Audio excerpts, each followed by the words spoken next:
मुंबईत अजून देखील अनधिकृत बांधकामाचा सिलसिला सुरू मुंबरा आहे. नाही, या मुंबरा नाही, मुंबईच्या बाहेर हे मुंबरा मुंबरा मुंबरा करू नका. जिथे हे बांधकाम पाडलं जातंय ते गाव शीळ आहे.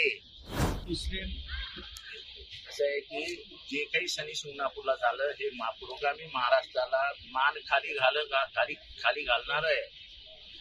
तुम्ही धर्माच्या नावावरती बोट ठेवून जर 114 167 कर्मचाऱ्यांना कामावर काढणार असाल तर हा अन्याय आहे. लोक पोटा पाण्यासाठी नोकऱ्या करतात आणि अशा परिस्थितीत म्हणजे महाराष्ट्र या पूर्ण भारतामध्ये महाराष्ट्राचं नाव हे धर्मापलीकडे जातीपलीकडे जाऊन समाज व्यवस्था निर्माण केलेला महाराष्ट्र आहे. इथे जातीला मातीत काढण्याचं काम पहिल्यांदा डॉक्टर बाबासाहेब आंबेडकरांनी याच महाराष्ट्रात केलं. त्याच महाराष्ट्रात कुठला माणूस येतो. शनी शिंगणापूर ह्या धार्मिक स्थळामध्ये इतर धर्मियांनी कामावर जाऊ नये अशा प्रकारचे काहीतरी बोंबाळून करतो आणि काहीतरी कारण देऊन लोकांना काढलं जातं. हे बरोबर नाही, चुकीचं आहे. सरकारने डोळे उघडे ठेवून त्वरित हे प्रकार थांबवले पाहिजे. हे आज सुरू झालं एका ठिकाणी, उद्या हे जर लोण पसरला, हा रोग आहे. हा महाराष्ट्राला रोग जर लागला तर महाराष्ट्राने कमवलेली सगळी इज्जत धुळीला मिळेल, मातीत जाईल.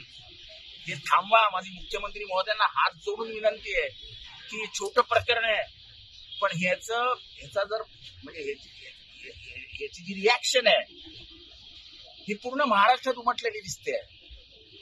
सरकार याच्याकडे डोळे उघडे ठेवून बघणार नसेल तर जातीय दंगल होऊ शकते भविष्यामध्ये. आणि येणाऱ्या काळात कुंभमेळा देखील आहे, त्यामुळे मला याच्यावर काही बोलायचं नाही. सरकारने त्वरित या लोकांना कामावर घेण्याचे आदेश काढावेत. धर्माच्या नावावरनं कामावर कमी करणं हे संविधानिक प्रक्रियेच्या विरोधात आहे. त्यांना तुम्ही कायदेशीर नोटीस दिली का?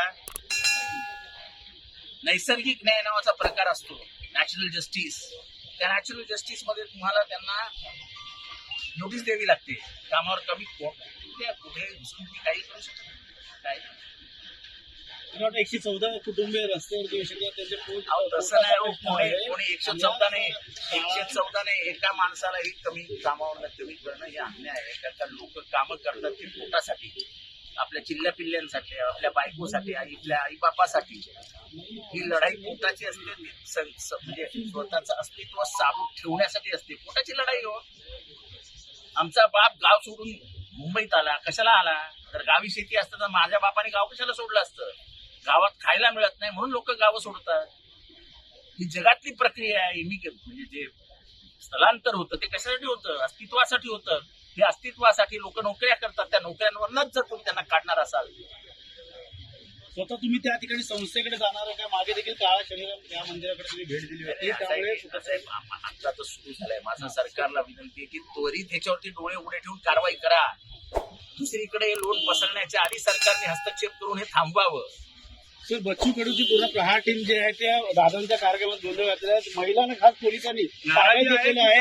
एकीकडे महिला सांगतात 3000 देत नाही, दुसरीकडे शेतकऱ्यांची कामं केली जात नाही. शेतकऱ्याच्या यासाठी आता बच्चू कडू अख्ख्या महाराष्ट्रात कर्जमाफीवरनं राग आहे. कर्जमाफी हे या सरकारचं धोरण होतं निवडणूक जिंकण्यासाठी म्हणून कर्ज माफ करा असं तुम्ही आश्वासन दिलं होतं. लोकांची इच्छा आहे की शेतकऱ्यांची इच्छा आहे, शेतकऱ्यांची परिस्थिती वाईट आहे, कर्ज माफ करा.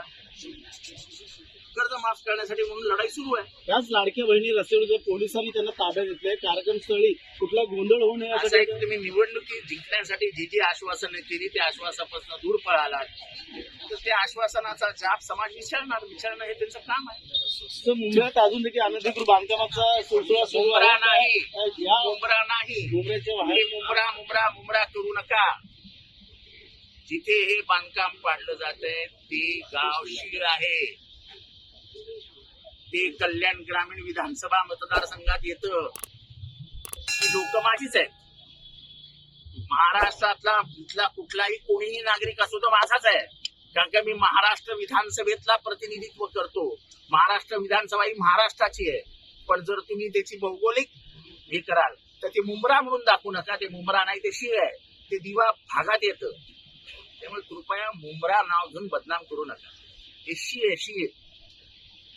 त्या जमिनीचा मालक कोण आहे त्याची माहिती घ्या, ती जमीन कितीला विकली त्याची माहिती घ्या, ती कोणाला विकली त्याची माहिती घ्या, त्याचे तुकडे तुकडे करून कोणी विकले त्याची माहिती घ्या. उगाच कारण नसताना कोणाला तरी घेऊन कोणाला तरी बदनाम करू. काही अधिकृत इमारती देखील बनतात पण एनओसी ओसी दिली जात नाही महापालिका. साहेब ठाण्यामध्ये अनेक अनधिकृत बांधकाम चालू आहे, त्याच्यावर कारवाई होत नाही, फक्त मुंब्रामध्ये कारवाई होते. मुंबईतच का कारवाई? मुंबईत शील्ड डायगरवर कारवाई होते, शील्ड डायगरवर कारवाई होते, बाकी ठिकाणी कारवाई होत नाही. आयुक्त आमचं म्हणणंच ते स्वतः ना, 17 बिल्डिंग इथे एका रात्री उभे राहिलं. इथनं 5 किलोमीटरच्या अंतरावरती, 5 किलोमीटरच्या अंतरावरती हिंमत असेल तर रावा चौकशी किती इमारती चालू आहेत बघा. प्रश्न हा नाही, प्रश्न हा आहे की एवढ्या अनधिकृत बिल्डिंग इमारती उभ्या राहिल्या कशा? लोकप्रतिनिधी बोंबळतो करत, अहो हे चालू आहे. प्लिंथला थांबवा ना. बिल्डिंग पूर्ण झाल्यानंतर लोक राहायला गेल्यानंतर ते गरीब बिचारे नागरिक आहे, आमचे महाराष्ट्राचे नागरिक आहेत, सोनं नाणं सगळं घाण ठेवून घर घेतात. घराचं छप्पर ही लढाई आहे, अस्तित्वाची लढाई आहे. मुलाबाळांना छप्पर मिळालं पाहिजे, माझ्या बायकोला शौचालय असलं पाहिजे, माझ्या आईला आजारपणामध्ये राहायला घर असलं पाहिजे. याच्यासाठी तर सगळी लढाई लढतो आपण. तुम्ही काय तुमची गावं आहेत काही? हे पण दूरच्या गावावरनं तुमचे आई वडील तुम्हाला घेऊन आले, आज तुम्ही अस्तित्वासाठी हे सगळं काम करता, त्याच्यात पोटा पाण्याला लागतात.